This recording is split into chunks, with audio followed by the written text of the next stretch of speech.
Hello there. 2 EU member states have rejected a fast-track membership route for Ukraine.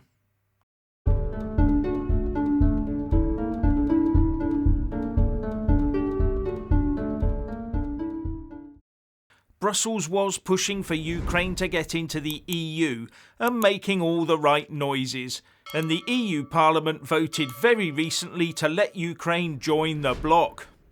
But now France and the Netherlands have poured a bucket of icy cold water over that prospect. Despite some EU member countries who are at risk from Russia saying that Ukraine should be given instant membership. And the Ukrainian Foreign Minister tweeted, "Ukraine's EU membership will fortify the EU and encourage the heroic Ukrainian people." But the Dutch Prime Minister Mark Rutte said that although they will stand shoulder to shoulder with Ukraine, there is no fast track and the whole process takes many years.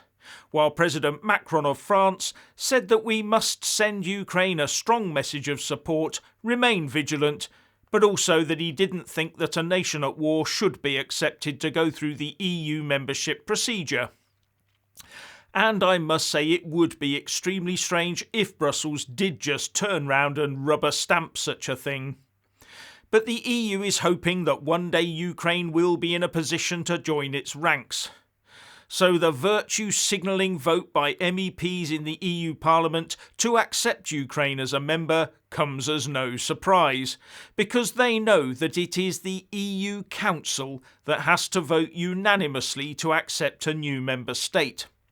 Those MEPs know full well that they could safely vote for Ukrainian membership in the knowledge that the several member states of the EU Council would veto it. But at least the MEPs can tell Ukraine they tried.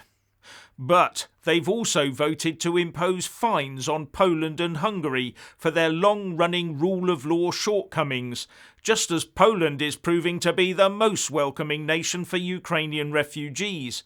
Talk about bad timing and mixed messages, just as Poland shoulders a massive burden. Anyway, President Putin of Russia has had a bit more bad news. In what is really a symbolic move, the Bank for International Settlements, the BIS, has suspended Russia, making it the first global financial institution to follow international sanctions. The BIS is considered as the bank for central banks and does provide certain support and services. But as I said, this is more symbolic than anything and is a reflection of the growing sentiment to ban Russia from all global institutions. Russia has already been suspended from its rights of representation in the Committee of the Ministers of the Council of Europe and its Parliamentary Assembly, but it is still a member of the Council of Europe and a party to conventions such as the European Convention on Human Rights, the ECHR. And Russia's reply to that is that it will leave the Council of Europe and the ECHR. There had also been talk about suspending Russia from the IMF, the International Monetary Fund, but that hasn't happened yet. Anyway, the whole shebang is sending the global economy into a tailspin. Prices for the essentials of life are going to rocket, while governments in the West insist on green policies that effectively tax the air we breathe.